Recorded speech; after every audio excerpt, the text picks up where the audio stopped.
Bom a gente ter esse tempo aqui juntos, louvarmos a Deus e meditarmos em Sua palavra. E nós temos conversado nesse tempo acerca da santidade, sobre esse tema. Esforcem-se, sem a santificação ninguém verá o Senhor. Nós compreendemos que Deus, através da santidade, trabalha no nosso coração, destronando os ídolos que nós cultivamos e insistimos em cultivar ao longo da nossa caminhada, derrubando os altares aos falsos deuses que nós criamos e consolidando cada vez mais a centralidade do senhorio e do governo do nosso Senhor Jesus Cristo.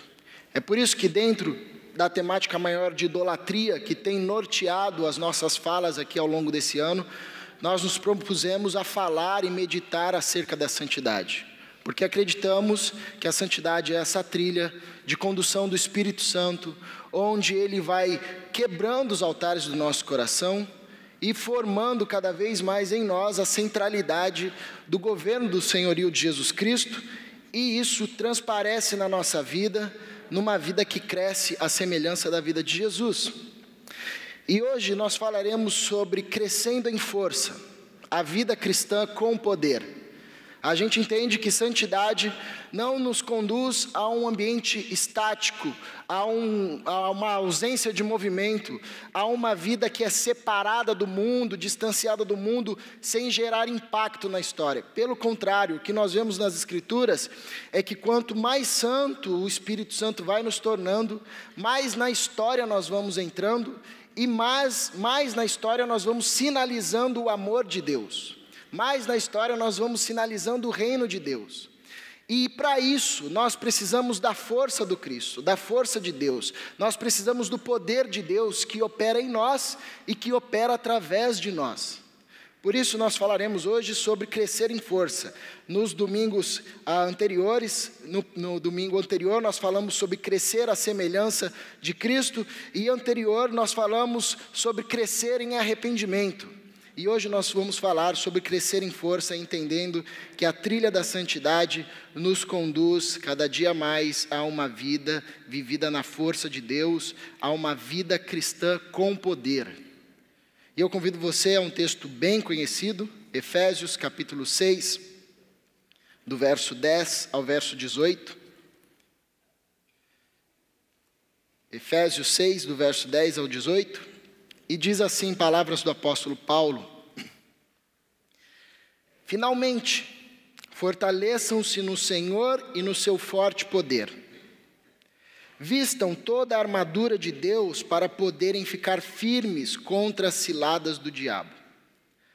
Pois a nossa luta não é contra seres humanos, mas contra os poderes e autoridades, contra os dominadores deste mundo de trevas, contra as forças espirituais do mal nas regiões celestiais. Por isso, vistam toda a armadura de Deus, para que possam resistir no dia mau e permanecer inabaláveis depois de terem feito tudo. Assim, mantenham-se firmes, cingindo-se com o cinto da verdade, vestindo a couraça da justiça e tendo os pés calçados com a prontidão do evangelho da paz. Além disso, usem o escudo da fé, com o qual vocês poderão apagar todas as setas inflamadas do maligno. Usem o capacete da salvação e a espada do Espírito, que é a palavra de Deus. Orem no Espírito em todas as ocasiões, com toda a oração e súplica. Tendo isso em mente, estejam atentos e perseverem na oração por todos os santos. Vamos orar mais uma vez? Paizinho, por Tua graça, conduza-nos nessa reflexão. Obrigado porque o Senhor já nos tem falado de muitas formas, através dos louvores, das orações, dos encontros com os nossos irmãos, desse momento de comunhão. Agora pedimos-te mais uma vez que o Teu Santo Espírito encontre liberdade em nós, no nosso meio, através de nós, para nos comunicar a Tua palavra e que sejamos transformados à luz do Teu Evangelho. Em nome do Cristo é que nós oramos. Amém. Paulo escreve essa carta aos Efésios, a uma igreja que lhe era muito cara, a irmãos que ele chama de santos e fiéis, gente que tinha recebido bem o Evangelho, estava frutificando muito bem os frutos do Evangelho, gente que vivia em uma relação fraterna, comunitária, marcada por um amor. E o apóstolo Paulo escreve essa carta tendo um objetivo em mente: mostrar a esses irmãos e a todos nós, consequentemente, as riquezas que nós ganhamos em Cristo Jesus. Tudo o que nós recebemos em Jesus, tudo que Deus dispensou a nós em Jesus Cristo, o quão rico nós somos. Isso é muito interessante, porque Éfeso era uma cidade muito rica, muito próspera, e Paulo diz a esses irmãos que se eles olhavam para a cidade e viam riqueza, então era para eles ficarem mais felizes, porque eles eram mais ricos do que o homem mais rico de Éfeso, porque Deus dispensou a esse povo e a nós em Cristo Jesus uma riqueza que não murcha, uma riqueza que não perde o seu valor, uma riqueza que é eterna. E logo no capítulo 1, o apóstolo Paulo vai falar de 3 riquezas, de 3 tesouros que nós ganhamos em Jesus Cristo. Primeiro, uma esperança gloriosa, uma esperança viva, uma esperança que não se perde, uma esperança que não se murcha, não perde o seu brilho, uma esperança que nos acompanha até a eternidade. Segundo, uma herança que é gloriosa e que já está posta em nós, que são as virtudes, que são os valores da fé que aparecem através do Espírito Santo. E por fim, Paulo diz que nós recebemos também poder, que Deus nos deu em Cristo Jesus poder, e não foi qualquer poder, foi o mesmo poder, Paulo descreve esse poder, foi o mesmo poder que Deus operou, trazendo Cristo dos mortos, e colocando, elevando acima de toda autoridade, de todo principado, de todo governo. Esse poder, então você imagina o poder que Deus teve que exercer para trazer Cristo das profundezas da morte, onde, e debaixo de toda a multidão do pecado, das trevas mais densas, trazer Cristo desse ambiente e elevá-lo acima de tudo, acima de todos, quer visível, quer invisível, como o Senhor. Esse poder que Deus exerceu, Ele deu à igreja, está à disposição da igreja de Jesus, está à nossa disposição. Por isso que Paulo vai dizer a esses irmãos: vocês são ricos, vocês são riquíssimos, vocês são prósperos. Por isso que nós podemos, com confiança, a partir das Escrituras, perceber que o propósito de Deus para a nossa vida, na caminhada da santidade, é nos conduzir em uma vida de força, na força do Senhor, é nos conduzir a uma vida cristã com poder, esse poder que está disponível e à disposição da igreja do Cristo. E quando nós começamos a caminhar em força, crescer em força, vivendo uma vida cristã em poder, nós vamos percebendo que Deus faz algumas coisas na nossa vida. Primeiro, Ele forma em nós uma vida que permanece firme. E é isso que o apóstolo Paulo diz a esses irmãos e encoraja esses irmãos. Ele vai dizer por algumas vezes no verso 11, no verso 13, no verso 14. Fiquem firmes contra as ciladas do diabo, para que vocês possam resistir no dia mau, permanecer inabaláveis depois de terem feito toda a obra e todo o trabalho. Assim, mantenham-se firmes. Apesar de ser um texto curto, por muitas vezes o apóstolo Paulo vai dar essa ênfase de firmeza, chamando a comunidade a permanecer firme, porque esse é o resultado de uma vida que cresce em força, de uma vida que cresce em poder. Permanece firme diante das adversidades. O chamado da fé cristã para nós, o chamado de Jesus Cristo para os seus discípulos, é que eles permaneçam firmes.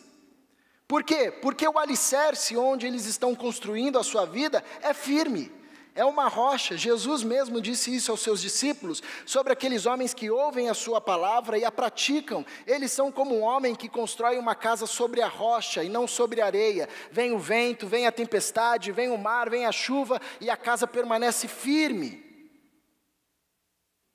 O resultado da santidade, o resultado dessa escola da santidade é produzir em nós uma vida de firmeza, uma vida que é firme diante das ciladas do diabo, diante das armadilhas que nós vamos encontrando nos caminhos, das tentações que vão nos assediando e tentam nos derrubar. O chamado da fé cristã é para que a gente permaneça firme e resista ao dia mau. Dias como descreve o salmista no Salmo 116, laços da morte me cercaram, angústias do inferno se apoderaram de mim. Dias onde nós sentimos que o inferno está tentando nos derrubar. O dia mau, o chamado da fé cristã é para que permaneçamos firmes nesse dia, para que a gente permaneça inabalável, mesmo depois de toda a obra, para que a gente não se deixe vencer pelo cansaço e pela fadiga. É um chamado para que a gente mantenha-se firme.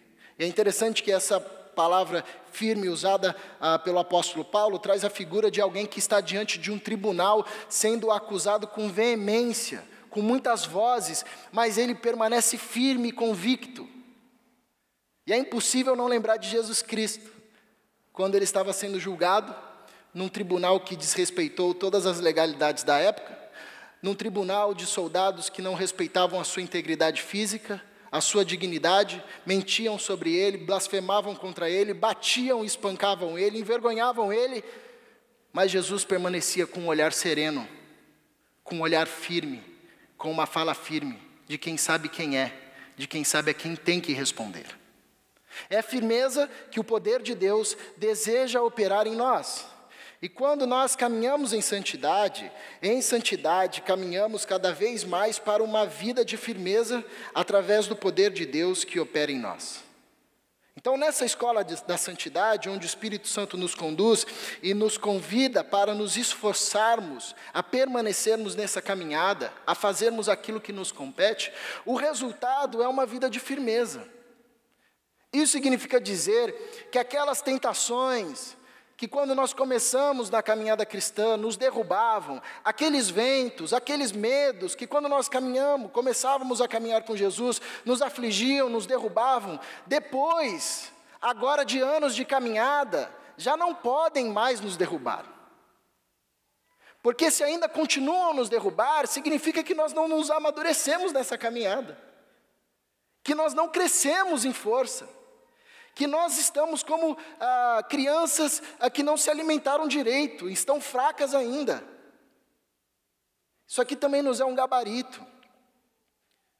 Por exemplo, o apóstolo Pedro, uma vez negou Jesus, foi repreendido pelo Cristo e aprendeu a lição.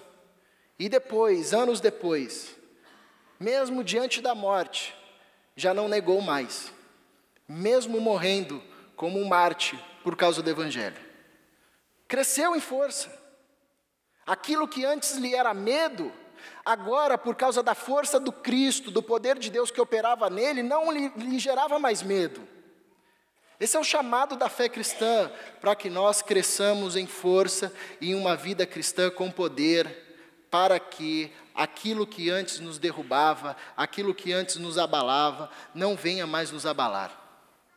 Para que a gente, a cada dia mais, num processo de amadurecimento contínuo, venhamos a resistir, a prevalecer sobre as ciladas do diabo, sobre os dias que são maus e que se levantam contra nós, para que a gente permaneça inabalável, mesmo diante de todo o cansaço que vem a tentar se levantar em nós, e para que a gente mantenha-se firme.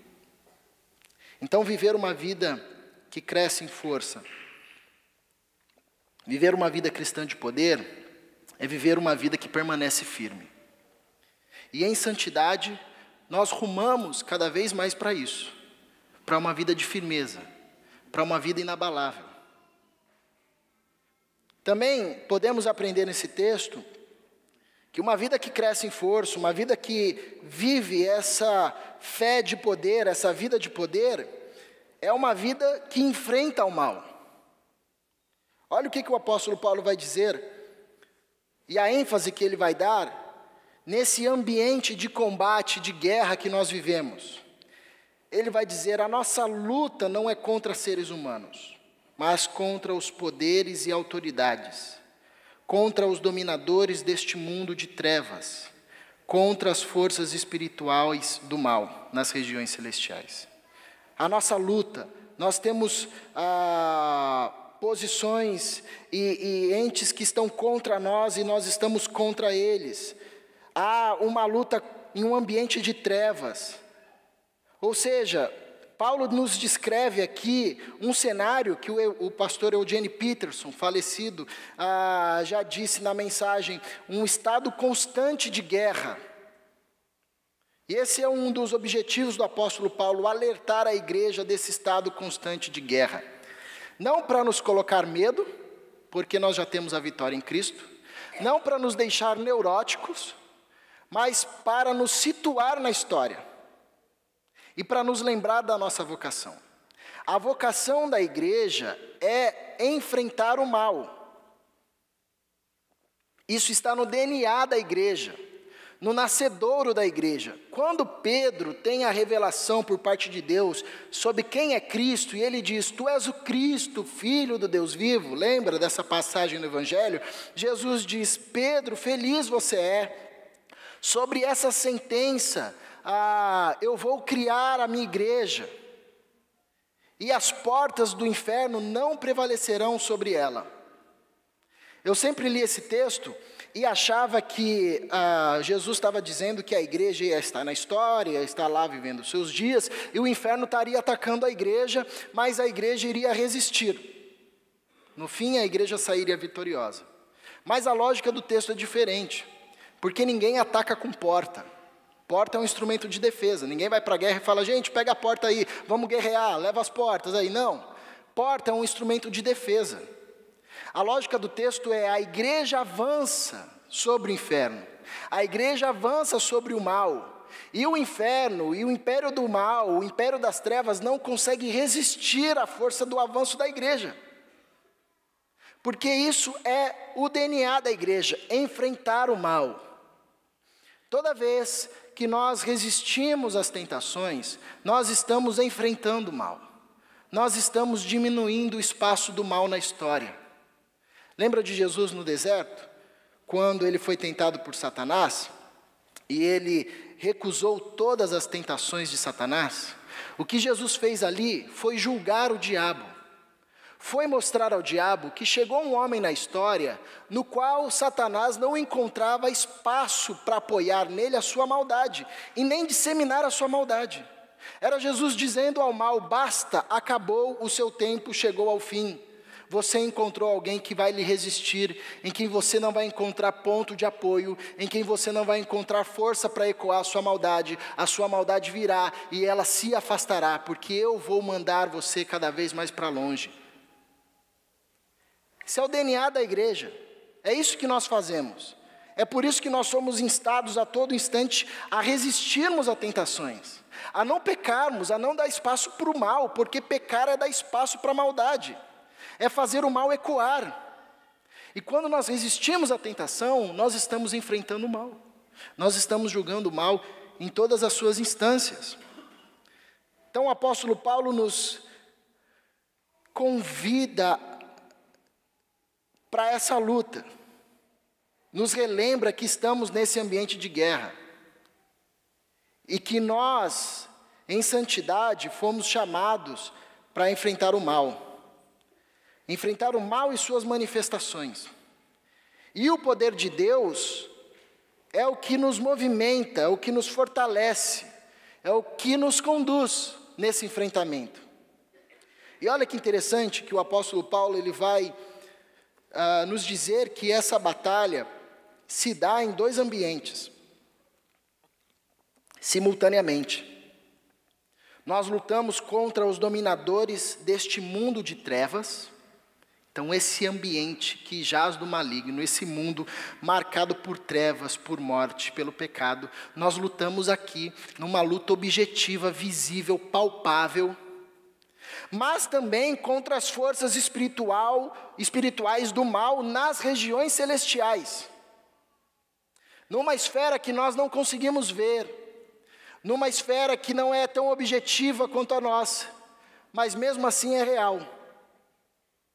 Eu não quero aqui, obviamente, incorrer no erro daqueles que costumam ver o diabo em tudo, né? Diabo na cadeira, diabo no poste, apagou a luz, o diabo, não. Ou ouve a música do lado ao contrário que você vai ouvir, não. Não é isso daí que eu estou falando. Mas também não quero incorrer na tolice daqueles que acham que não existe essa realidade. Daqueles que acham que o mundo se limita a apenas uma realidade física. O poeta Shakespeare já dizia: há muito mais coisa entre o céu e a terra do que supõe a nossa vã filosofia. Há muito mais coisa entre o céu e a terra do que supõe a nossa vã filosofia. Então a Bíblia fala, por muitas vezes, de uma realidade chamada regiões celestiais ou realidade espiritual, na qual nós também enfrentamos o mal. Então essa batalha se dá em duas frentes. Aqui num campo visível e palpável, materializável, quando nós resistimos o mal, e também nessas regiões celestiais. O nosso testemunho impacta, ecoa nessa região, ecoa na eternidade.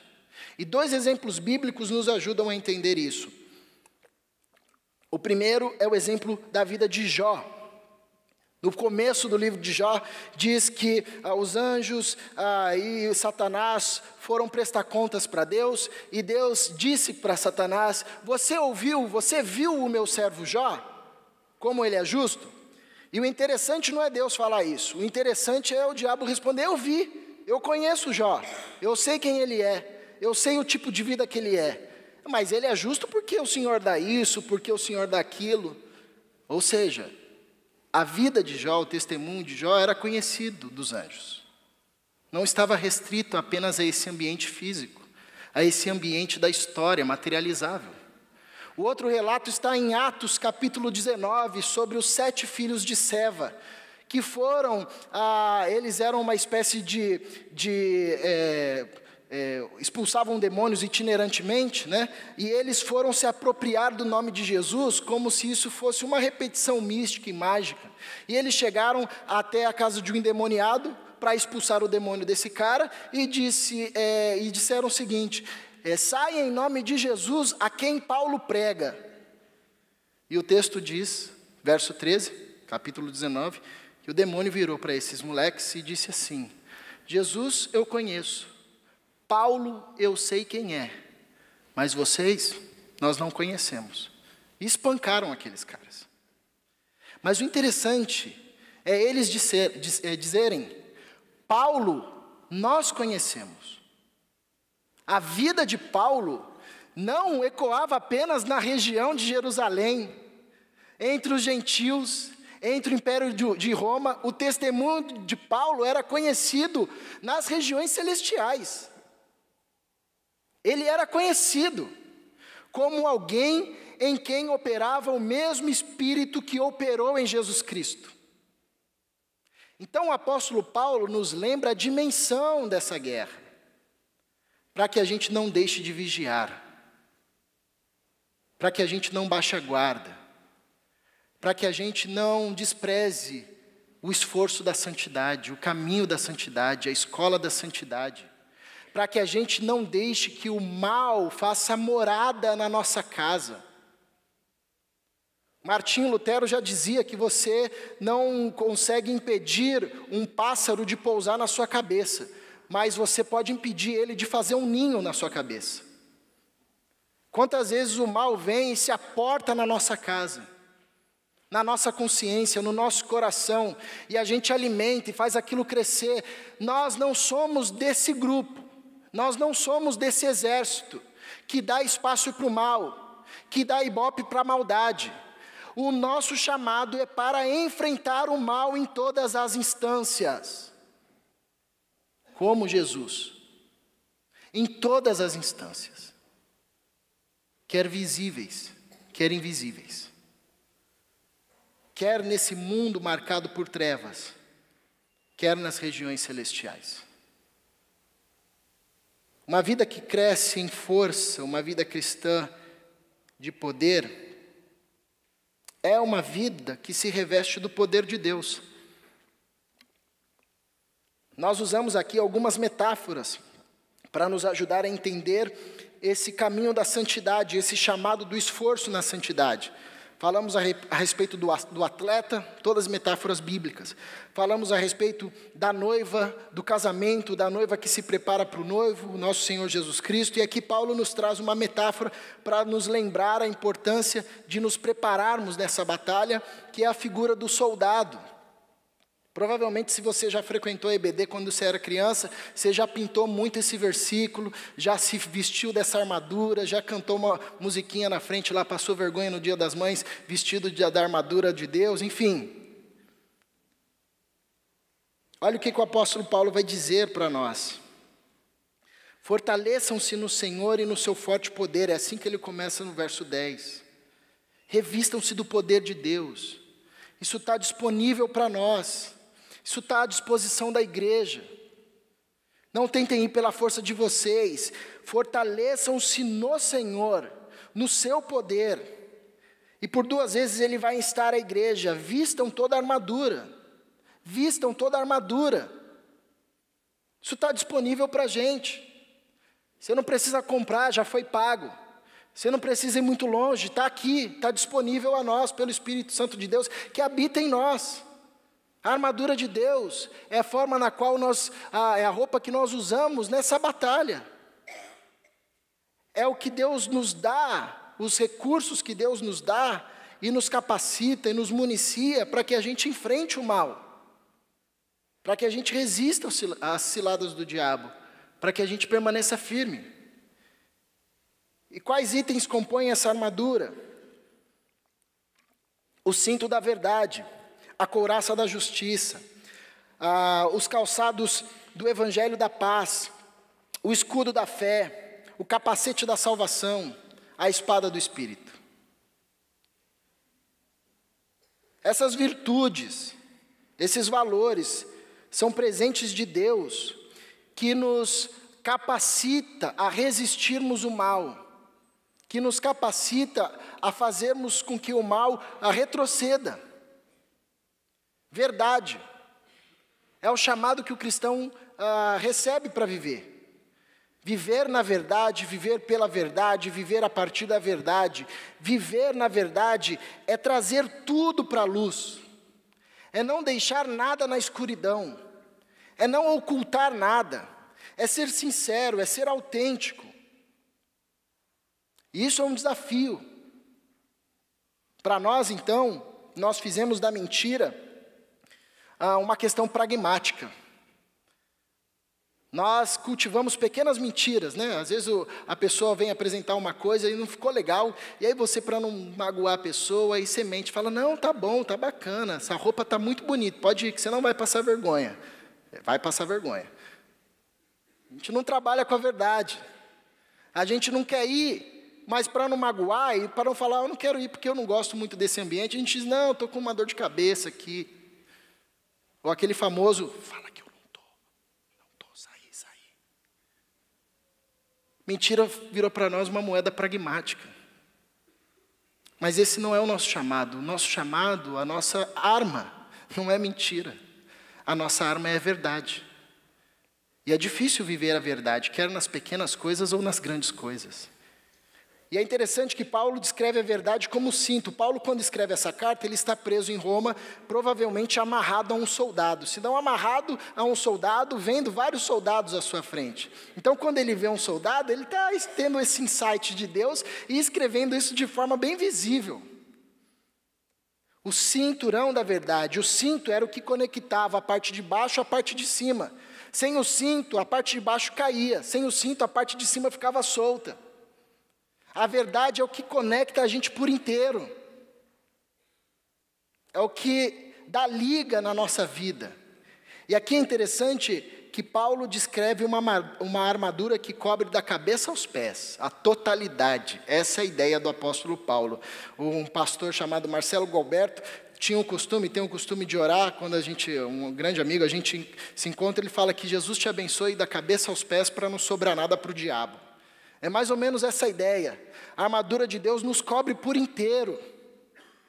Deus não está só interessado na sua cabeça, Deus não está interessado só no seu coração, Deus não está interessado só nos seus braços, Deus não está interessado só nos seus pés, Ele te quer por inteiro.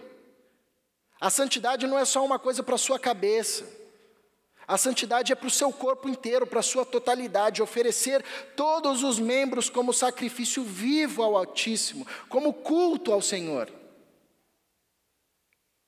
E o que liga toda essa totalidade da armadura é o cinturão da verdade. A couraça da justiça, a couraça era a parte que protegia a parte da frente e de trás, as fragilidades do corpo, a parte sensível e vital do corpo. Vistam-se da couraça da justiça, e aqui justiça, num primeiro momento, Paulo nos relembra da justificação, da verdade de que nós fomos justificados em Cristo Jesus de uma vez por toda, para toda a vida. O nosso status perante Deus mudou, não somos mais culpados, não somos considerados mais rebeldes, mas em Cristo Jesus fomos feitos justos, filhos de Deus, co-herdeiros com Cristo. Não há mais sentença que marca contra nós, porque foi anulada na cruz do Calvário. Não tem como ir para a guerra sem isso, sem essa verdade que nos protege, porque senão quando o primeiro vento de dúvida e de medo bater, a nossa identidade em Cristo será questionada, e nós vamos entrar na crise do filho mais novo da parábola dos 2 filhos perdidos. Quando ele volta para casa e ele é recebido pelo pai, o pai lhe repõe o anel, lhe repõe as sandálias, lhe repõe as roupas, e o filho diz assim: não pai, não me trata como filho, me trata como servo, como um dos seus empregados. E o pai diz: você está maluco, meu filho? Você é meu filho. Você não é servo, você é filho, essa é a sua identidade. Você é filho. O pai via o filho como filho, mas o filho já não conseguia mais se ver como filho. Isso é uma deficiência na doutrina da justificação. Então Paulo diz: vistam-se da couraça da justiça, não esqueçam quem vocês são em Cristo Jesus. Vocês foram feitos justos, filhos de Deus, herdeiros de Deus, co-herdeiros com Cristo Jesus. Justiça. A justiça foi feita em Cristo. E essa justiça também se mostra em atos de justiça. Em uma vida que vive de acordo com a vontade de Deus e manifesta a justiça de Deus na história. Vistam-se das sandálias da paz, das sandálias do Evangelho da paz. Os soldados romanos, eles tinham sandálias que tinham travas para que eles ficassem firmes e fixos no chão, em terrenos irregulares. Essa figura que o apóstolo Paulo está trazendo para nós. O Evangelho da paz é aquilo que nos dá firmeza. As boas novas de que nós estamos reconciliados com Deus, de que nós estamos em paz com Deus, Deus está em paz com a gente, está tudo bem. Isso nos dá firmeza. Mas as sandálias também são aquelas que nos conduzem a lugares. Então, o Evangelho da paz, como o nosso calçado, é o sinal que onde o crente chega, chega a paz. Chega essa mensagem de paz. Se a promessa no Antigo Testamento para o povo era onde você pisar a planta do seu pé você vai prosperar, para a igreja de Jesus é onde você pisar a planta do seu pé vai reinar a paz ali. Tem que reinar a paz, porque os nossos calçados são calçados do Evangelho da paz. Se onde você pisa o seu pé chega ódio, chega rancor, tem alguma coisa errada. Você está usando o tênis da Nike, você não está usando os calçados do Evangelho da paz. Você tem que trocar de sapato, meu irmão. Você tem que trocar de sapato. Porque o nosso sapato, os nossos calçados, é esse calçado do Evangelho da paz. Isso significa que quando a gente chega em casa, chega a paz. Que quando a gente chega no trabalho, está todo mundo batendo cabeça, mas a gente chega calçando o calçado da paz.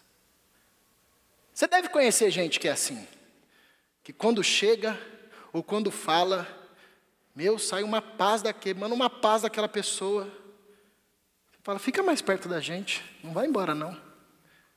Assim como também tem gente que quando chega você diz, ixi, chegou. Acabou a paz. Eu falo isso sobre o Samuel, que tem 2 anos. 6 horas ele acorda e fala, ixi, acabou a paz. Mas ele é criança, a gente dá um desconto. Mas nós calçamos o evangelho da paz. Nós não calçamos o evangelho da violência. Nós não calçamos a mensagem de ódio. Nós não calçamos a mensagem de morte. Nós calçamos o evangelho da paz. O evangelho da paz. Fé, o escudo da fé. O escudo romano era forte, potente, protegia grande parte do corpo. E ele se conectava aos outros escudos, formando formações que eram verdadeiras barreiras intransponíveis. Paulo diz, usem o escudo da fé, para que vocês se protejam das setas venenosas do diabo. E a figura que o apóstolo Paulo está usando aqui é que a todo instante o nosso inimigo, o inimigo das nossas almas, está atirando setas inflamadas, venenosas, na nossa mente, tentando implantar mentiras, nos seduzir para mentiras. E o que nos defende dessas setas venenosas é a fé, o escudo da fé. E fé aqui é essa confiança na palavra de Deus, essa certeza, essa convicção nas palavras de Deus, nas promessas de Deus, na verdade das Escrituras.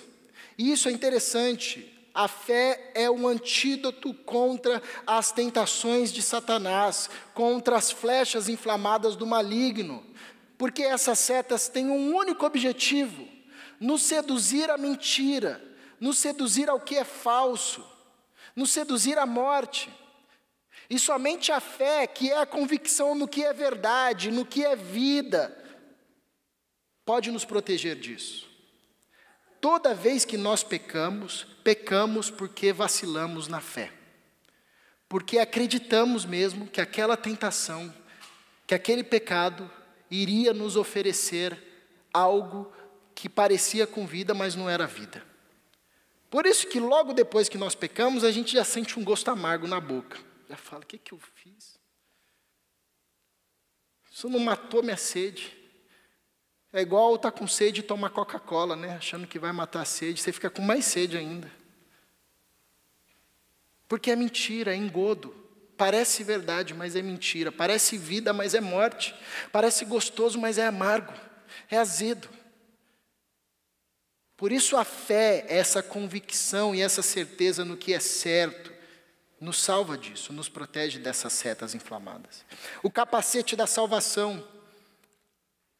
Salvação aqui como um dom, um presente de Deus, que nos lembra que Deus é quem nos salva, que Deus nos salva, que Deus está nos salvando, tirando a gente do inferno, tirando o inferno de dentro da gente. Esse capacete tem que andar constantemente com o soldado. Nenhum soldado veste a armadura e deixa o capacete e vai para a guerra. Eu lembro de um filme sobre a Segunda Guerra Mundial, que o cara foi para a guerra sem o capacete, ele entrou no campo e já tomou uma bala já. E o outro estava com o capacete, tomou a bala e bateu no capacete. O capacete anda com a gente. É a lembrança de que Deus nos salva. Deus nos salvou. Deus nos salva, está nos redimindo, transformando o nosso coração. E que essa salvação se consumará de forma plena na eternidade. Quando, como diz o apóstolo Paulo, o que é perfeito revestir aquilo que é imperfeito. O que é incorruptível, revestir e encher aquilo que é corrupto. Essa lembrança tem que andar com a gente a todo instante. É o nosso capacete, é o que nos lembra que Deus é quem nos salva. Deus é quem promove salvação. E a espada do Espírito, que é a palavra de Deus. E aqui é interessante que Paulo coloca, a princípio, 5 elementos de defesa e um elemento de ataque e de defesa também, que a espada também é um elemento de defesa. Mas ele coloca, a princípio, 5 elementos de defesa. Tudo bem que numa guerra, qualquer coisa vira arma, né? Mas, a princípio, cinto da verdade, a couraça da justiça, calçado, escudo, capacete, isso são elementos de defesa. E um elemento de ataque, que é a espada. E aqui a palavra que Paulo usa para espada, não é aquela espada longa que a gente vê nos filmes medievais, né, de 5 metros de distância, não. É que é uma espadinha que os romanos usavam para confronto tete a tete aqui. Você diz, Paulo, calma aí, a gente está numa batalha, numa guerra aqui, no ambiente de trevas, contra principados e potestades, você vai descrever a armadura, você coloca só um elemento de ataque? Bota mais coisa aí, arco e flecha, lança, uma lança gigante do Golias, aumenta esse negócio, esse repertório, ajuda nós aí, Paulo. E eu acho que o apóstolo Paulo está querendo ensinar para a gente que a palavra de Deus basta. A palavra de Deus basta, irmão. Não confia nas parafernálias, não. Não confia nos carros. Não confia nos cavalos. Não confia nos príncipes que nascem e morrem no dia seguinte. A palavra de Deus basta. Você vai para a guerra, vai para essa batalha diária, a única coisa que você precisa levar é a palavra de Deus no seu coração. Guardada no seu coração. E você guardada nela. Palavra viva, que não é apenas um conhecimento técnico, mas é um conhecimento de intimidade, que ecoa no seu coração, que ecoa na sua vida, que é o seu alimento, na qual você tem fome, você tem sede. A palavra basta. Usem a espada do Espírito, que é a palavra de Deus.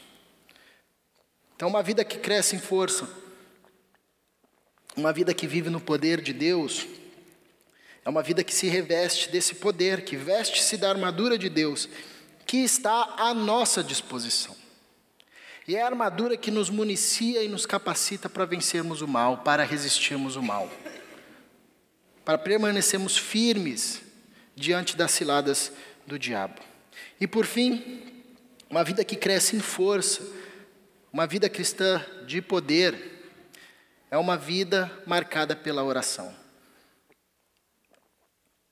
Porque a pergunta é, tá bom, como é que a gente se apropria dessa armadura? Como é que a gente usa essa armadura? E a resposta do apóstolo Paulo é através da oração, orando a todo instante. E aqui é como se o apóstolo Paulo estivesse dizendo o seguinte: quando você for colocar o capacete, faça isso em oração. Quando você for vestir o cinto, faça isso em oração. A couraça, faça isso em oração. As sandálias, faça isso em oração. Tudo em oração.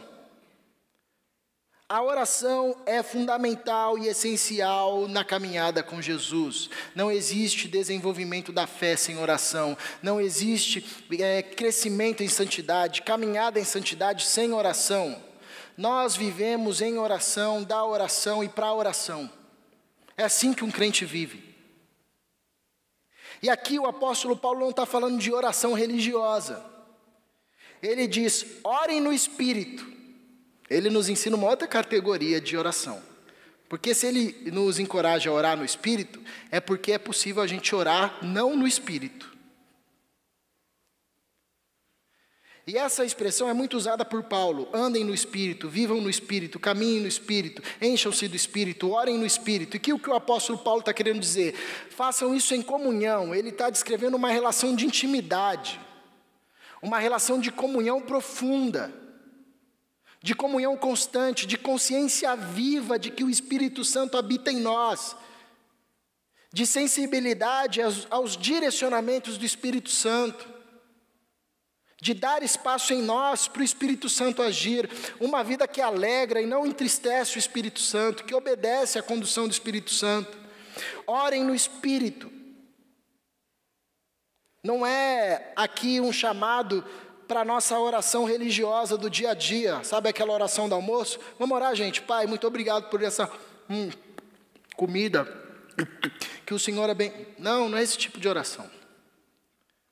Ou aquela oração do grupo do WhatsApp, que o cara manda, orem por mim, gente. Aí a gente nem coloca mais, vou orar, a gente já coloca a mãozinha, né? Tá. Tá bom. Senhor, olha lá, tu sabes. Tu sabes, tu conheces. Aquela oração rápida, né? Senhor, perdoa as multidões do pecado. Ponto. O que você está falando? Ou a oração do fariseu, na história do fariseu e publicano, onde ele sobe no templo para orar, e o texto diz que ele falava de si para si mesmo. A oração do cara era falar de si para si mesmo, era aqui, ó. Não é disso que Paulo está falando quando ele fala de oração. Não é disso que a Bíblia está falando quando fala de oração, porque oração nas Escrituras não é o que sai da nossa boca, a oração das Escrituras é o que vai no nosso coração. Quando a gente ora, Deus não está olhando para os nossos lábios, Deus está olhando para o nosso coração. Ele é aquele que sonda o nosso coração, Ele é aquele que sonda as partes insondáveis do nosso ser, nada está escondido dEle. O que a gente não pode fazer é incorrer no erro do povo de Israel, que Isaías condena, que adora a Deus com os lábios, mas tem o coração longe de Deus. Isso é não orar no Espírito. Orar no Espírito é honrar a Deus com os lábios e com o coração. Orar no Espírito é viver uma comunhão tão íntima com Deus e uma vida tão profunda de santidade, que em tudo que você faz, em tudo que você fala, no final você pode dizer, amém, Senhor. Sabe aquela briga com a sua esposa, com o seu marido? Orar no Espírito é no final dessa briga você poder dizer, amém, Senhor. Louvado seja o teu nome, está entregue a minha oração. Se você não pode falar amém em tudo que você diz, em tudo que você vive, em tudo que você faz, você não está orando no Espírito, você está orando na carne. Orar no Espírito é viver uma comunhão tão íntima e profunda com Deus, e uma vida tão profunda em santidade, que nós desfrutamos daquilo que os homens de Malaquias 3,16 desfrutaram. E os irmãos, os justos conversavam, e o Senhor atentava para as suas conversas, e ali foi feito um memorial eterno para Deus. É viver uma vida de tal forma, que no final de tudo que a gente faz, tudo que a gente fala, e tudo que a gente pensa, a gente pode dizer, amém, Senhor, essa foi a minha oração. Eu lembro que eu fui em uma reunião de oração, e aí os irmãos passaram, era 30 minutos só de reunião de oração. E os irmãos passaram 30 minutos compartilhando o que tinha que pedir ou agradecer. Aí falaram, agora vamos orar? Eu falei, gente, já orou, gente. Se a gente não pode falar amém aqui, depois disso tudo que aconteceu e que nós falamos, então não era nem para a gente ter dito. Não estou dizendo que não há espaço para oração litúrgica, para a condução da oração, isso existe, é belo, é bonito, está na Bíblia. Mas só que Paulo nos convida para uma relação mais profunda de oração. Orar no Espírito. Viver de tal forma íntima, que no final de cada conversa, de cada dia, a gente possa dizer, amém, Senhor. Essa foi a oração que eu fiz no dia de hoje. Está diante de Ti e é para a Tua glória. Orem no Espírito em todas as ocasiões. É a única forma que tem para orar em todas as ocasiões. A oração religiosa ela é limitada ao físico nosso. Quando a gente dorme, a gente não ora. Não tem como ter essa oração religiosa performática. Mas quando nós estamos em comunhão com o Espírito, até quando a gente dorme, a gente desfruta do sono dos justos. A gente ora. A gente confia no cuidado de Deus. Todas as ocasiões, com toda oração e súplica, quer seja orações com petições, orações com ações de graça, súplicas. E se isso está na nossa mente, nós permaneceremos em estado de vigia, em estado de alerta, porque Paulo nos lembra que nós estamos em um constante estado de guerra. E a oração tem que ser acompanhado do estar em alerta, vigiai e orai, para não cair em tentação. E ele também nos convida a perseverar na oração, porque é um caminho de perseverança, sobretudo nessa oração no Espírito, e principalmente em perseverar na oração por todos os santos. Porque um discípulo de Jesus é um intercessor por excelência. Quando os discípulos perguntaram a Jesus como é que eles deveriam orar, Jesus não ensinou eles a orarem. Jesus ensinou eles a intercederem. Porque toda a oração do Pai Nosso é no plural. Pai Nosso, Pão Nosso, nossas tentações, nossas dívidas, perdão nosso. Quem ora no plural não está orando só para si, está orando pela comunidade. E quem ora pela comunidade é o intercessor. Então o que Jesus ensina aos seus discípulos é serem intercessores. É isso que o discípulo de Jesus faz quando ora. Ele cumpre o ministério sacerdotal. Nós não somos sacerdotes de Deus? Sacerdócio, nação santa, nação, povo exclusivo de Deus. Não exercemos o ministério de sacerdote? O sacerdote, quando entrava no Santo dos Santos, ele entrava com um colete com 12 pedras, que representavam o povo de Israel, dizendo para Deus, Deus, eu não estou entrando sozinho aqui na tua presença, eu estou entrando com os meus irmãos, eu estou trazendo os meus irmãos aqui. Quando nós oramos, nós estamos intercedendo. É assim que tem que ser na vida do discípulo de Jesus. Não ora apenas por si, mas ora por todos os santos. E uma vida que cresce em força, uma vida marcada pelo poder de Deus, é uma vida marcada pela oração. Porque através da oração, nós nos revestimos dessa armadura. Através da comunhão com o Espírito, essas virtudes, essa armadura passa a resplandecer em nós. Nós passamos a viver a partir da verdade. Nós passamos a viver a partir da certeza de que somos filhos amados do Pai em Cristo Jesus. Nós passamos a viver a partir dos calçados do Evangelho da paz. Nós passamos a viver a partir do capacete da salvação e da certeza de que fomos salvos em Cristo Jesus e que Deus está nos salvando em Cristo Jesus e que essa salvação se consumará. Nós passamos a viver a partir do escudo da fé que nos protege contra as tentações do maligno, contra as setas inflamadas do maligno, e nós passamos a viver com a espada da palavra, que é a nossa arma, e é suficiente para vencer e resistir o mal. Em santidade crescemos em oração e intercessão, dispondo-nos a Deus para que Ele opere seu poder através de nós. Isso tudo, essa armadura faz parte dessas riquezas que estão disponíveis aos crentes. Nós somos riquíssimos no nosso Senhor Jesus Cristo.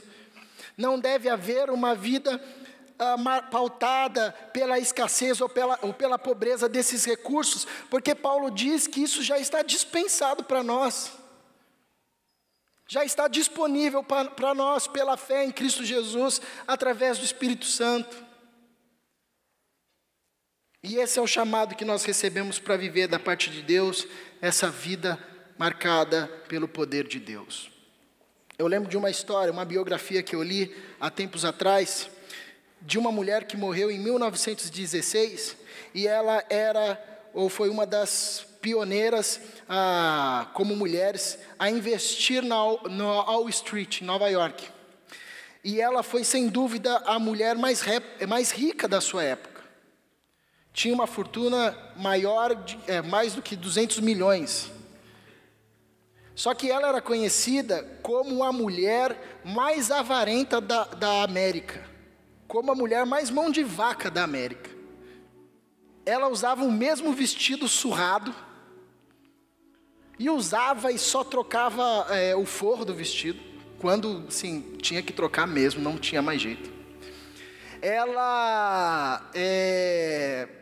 diz a lenda, né, que ela não comia comida esquentada para não usar gás, não comia em restaurantes caros, e nem em restaurantes, ela evitava comer em restaurantes, ela levava biscoitos baratos na sua bolsa, para economizar dinheiro.